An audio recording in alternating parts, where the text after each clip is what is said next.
Recent గా Devara movie post phone అయినట్లు మనందరికీ తెలిసింది. అయితే ఈ పోస్టర్ లో దేవరా టైటిల్ ను 2 కలర్స్ తో ఫిల్ చేయడంతో ఇప్పుడు దేవరా మూవీలో ఎన్టీఆర్ చేయబోయే డబుల్ రోల్ రూమర్స్ మరింత బలపడ్డాయి. అయితే ఇందులో ఒక క్యారెక్టర్ పేరు దేవ అని, ఇంకొక క్యారెక్టర్ పేరు వర అని పుకార్లు వినిపిస్తున్నాయి. అయితే రీసెంట్ గా రిలీజ్ అయిన పోస్టర్ లో మాత్రం ఎన్టీఆర్ గారు అయితే చాలా యంగ్ లుక్ లో ఉన్నారు. అయితే గ్లిమ్స్ లో ఉన్న ఎన్టీఆర్ గారికి, రీసెంట్ గా రిలీజ్ అయిన పోస్టర్ లో ఉన్న ఎన్టీఆర్ గారికి కొద్దిగా తేడా అయితే కనిపిస్తుంది. అయితే వీళ్ళిద్దరు అన్నదమ్ముల, లేకపోతే తండ్రి కొడుకుల, లేకపోతే ఇద్దరు ఒకటేనా అన్న తెలియాలంటే దేవరా మూవీ వరకు వెయిట్ చేయాల్సిందే.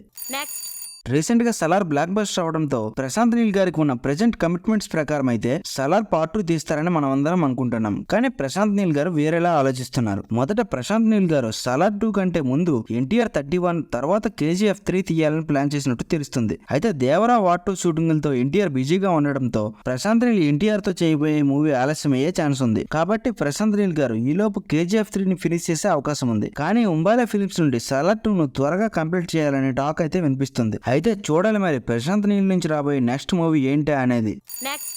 ఎన్టీఆర్ గారు నటిస్తున్న దేవరా మూవీలో జాన్వీ కపూర్ హీరోయిన్ గా చేస్తున్నట్లు మనందరికీ తెలిసిందే. అయితే ఇప్పుడు బుజ్బాబు డైరెక్షన్ లో వస్తున్న RC16 లో కూడా చేస్తున్నట్టు కన్ఫర్మ్ అయిపోయింది. ఎలా అంటే రీసెంట్ గా జాన్వీ కపూర్ తండ్రి బోనీ కపూర్ గారు ఐడ్రీమ్ మీడియాకి ఇచ్చిన ఒక ఇంటర్వ్యూలో ఇలా చెప్పారు: నా కూతురు ప్రెజెంట్ అయితే దేవరా మూవీలో నటిస్తుంది, తర్వాత మూవీ రామ్ చరణ్ చేయబోయే RC16 లో కూడా తను నటిస్తుందని చెప్పారు. అయితే ఈ సినిమాలో ఇద్దరు హీరోయిన్స్ ఉండబోతున్నారని టాక్ అయితే వినిపిస్తుంది. ఒకటి మనకి జాన్వీ కపూర్ గారని కన్ఫర్మ్ అయిపోయింది. అయితే ఇంకో రెండో క్యారెక్టర్ ఆలియా భట్ గారు ఈ మూవీ చేస్తారా లేదా అన్నది ఇంకా తెలియాల్సి ఉంది. అయితే ఈ ఇద్దరు హీరోయిన్లు ఒకరైతే గెస్ట్ రోల్ పోషిస్తారనే వార్తలు అయితే వినిపిస్తున్నాయి. అయితే ఆ మధ్య ఈ సినిమాలో విజయ్ సేతుపతి గారు విలన్ గా నటిస్తున్నారనే ప్రచారం అయితే జరిగింది. ఇప్పటికే బుజ్జిబాబు డైరెక్షన్ లో వచ్చిన ఉప్పెన మూవీలో విజయ్ సేతుపతి గారు నటించినట్లు మనందరికీ తెలిసింది. అయితే మళ్ళీ ఈ సినిమాలో నటిస్తారా లేదా అన్నది ఇంకా తెలియాల్సి ఉంది.